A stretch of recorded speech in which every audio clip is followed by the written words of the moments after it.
Hello friends! Once again, I Benita Verma welcome you all to my channel English Winglish by Benita Verma.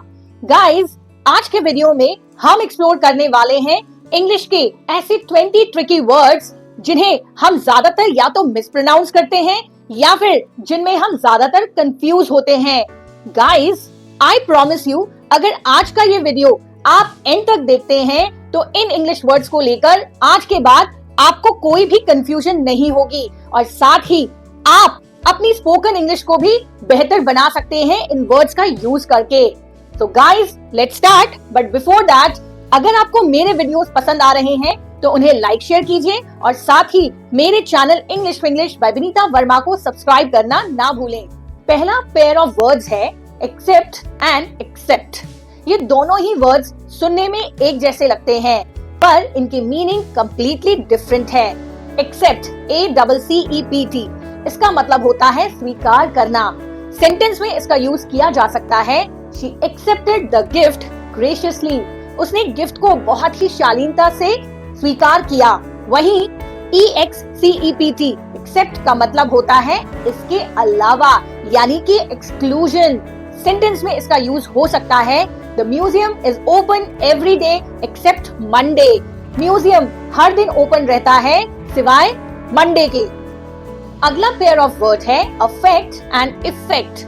AFFECT, affect एक verb है जिसका मतलब होता है प्रभाव, जबकि EFFECT, इफेक्ट एक नाउन है जिसका मीनिंग होता है परिणाम या फिर रिजल्ट. इन्हें सेंटेंस में कैसे यूज किया जा सकता है? Her personal problem seem to be affecting her work. वहीं इफेक्ट का यूज हम कर सकते हैं Effect of acid rain is adverse on climate. अगला पेयर ऑफ वर्ड्स है lie versus lay. lie, LIE, means झूठ. इसका ये मतलब तो हम में से ज्यादातर लोग जानते हैं, बट lie का एक और मीनिंग भी होता है, that is to recline या फिर लेटना. lie का पास्ट टेंस होता है lay और lay का पास्ट टेंस होता है late. अब इस चीज को हम और अच्छी तरीके से समझते हैं with the help of a sentence.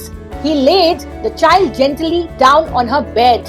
lie word का यूज हम विदाउट ऑब्जेक्ट भी कर सकते हैं, बट lay वर्ड का यूज करते हुए हमें ऑब्जेक्ट की जरूरत पड़ती है. सो गाइस, आई होप आज के बाद आप lie और lay में डिफरेंस समझ जाएंगे. अगले दो वर्ड्स हैं फार्दर एंड फर्दर. यहाँ पे A और U का डिफरेंस है. FARTHER, फार्दर मीन्स ज्यादा दूर, जबकि फर्दर FURTHER का मतलब होता है आगे. एग्जाम्पल की हेल्प से अच्छे से समझते हैं. I can't run farther, मैं ज्यादा दूर तक नहीं भाग सकता. He refused to discuss the matter further, उसने बात को आगे सुनने से इनकार कर दिया. चलते हैं अगले वर्ड्स की ओर और ये कॉम्बिनेशन है allowed एंड allowed. ये वर्ड्स भी होमोफोन्स हैं, यानी कि सुनने में एक जैसे हैं पर इनके मतलब अलग अलग हैं. ALLOWED, allowed, ये एक वर्ब है जिसका अर्थ है अनुमति देना. You are allowed to use my bed, जबकि ALOUD, allowed, ये एक एडवर्ब है जिसका अर्थ होता है जोर से कहना. She enjoys reading aloud in class. अगले दो वर्ड्स हैं BY by and BUY by. ये दोनों भी बहुत ज्यादा कंफ्यूजिंग होते हैं for the beginners specially. BUY एक वर्ब है जिसका अर्थ होता है खरीदना. मनी कांट बाय हैप्पीनेस, पैसों से खुशी नहीं खरीदी जा सकती, जबकि BY by एक प्रीपोजिशन है जो किसी भी वाक्य में एक एजेंट यानी साधन के रूप में यूज होता है. He should be here by now, उसे अभी यहाँ पर होना चाहिए था. Guys, stay tuned, जाइएगा नहीं, क्योंकि आगे के जो वर्ड्स हैं ये और भी इंटरेस्टिंग है. इन वर्ड्स को लेकर हमें से बहुत सारे लोग रिटन और स्पोकन इंग्लिश में कंफ्यूज हो जाते हैं और ये कंफ्यूजन बड़ा ही सिली नजर आता है. ये वर्ड्स हैं देयर एंड देयर. अब आप कहेंगे इनमें क्या डिफरेंस है? गाइस, डिफरेंस है स्पेलिंग का. सुनने में एक है पर इनकी स्पेलिंग्स अलग है और मतलब भी अलग है. THERE, देयर, एक एडवर्ब है जो प्लेस या लोकेशन को इंडिकेट करता है. एग्जाम्पल के लिए, the shop you need is over there. जबकि THEIR देयर एक पोजेसिव प्रोनाउन है जो कि शो करता है ओनरशिप को। Their house is very small. उनका घर बहुत छोटा है। Next pair of words is stationery and stationery. ये दोनों भी तो एक ही है। No guys, इन वर्ड्स में सिर्फ एक ही लेटर का डिफरेंस है और वो है A और E का। STATIONARY stationery with A alphabet means still या फिर still। एग्जाम्पल से समझते हैं, the cars were stationary in the traffic jam, जबकि stationery with E का अर्थ होता है लेखन सामग्री। I purchased these pens for the stationery shop। अगला पेयर ऑफ वर्ड्स है peace versus peace। ये भी कंफ्यूजन? Yes, because ये दोनों वर्ड्स सुनने में एक जैसे हैं, बट इनकी स्पेलिंग्स और इनके मीनिंग्स कंप्लीटली डिफरेंट हैं और इसीलिए तो कंफ्यूजन भी क्रिएट होता है। PEACE, पीस का अर्थ होता है शांति।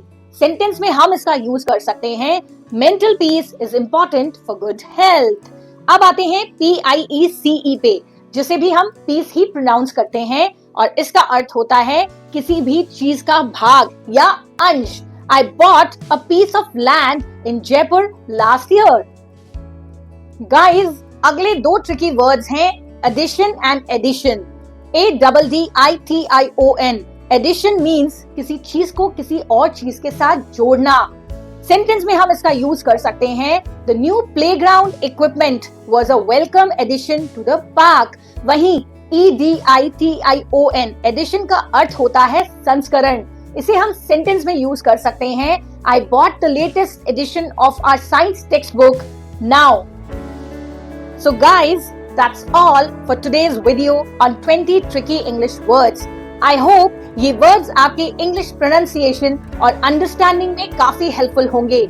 अगर आपको ये वीडियो पसंद आया तो be sure to subscribe my channel English Winglish by Benita Verma for more English language lessons and tips। Thanks for watching। If you have any questions or suggestions, please leave them in the comment section।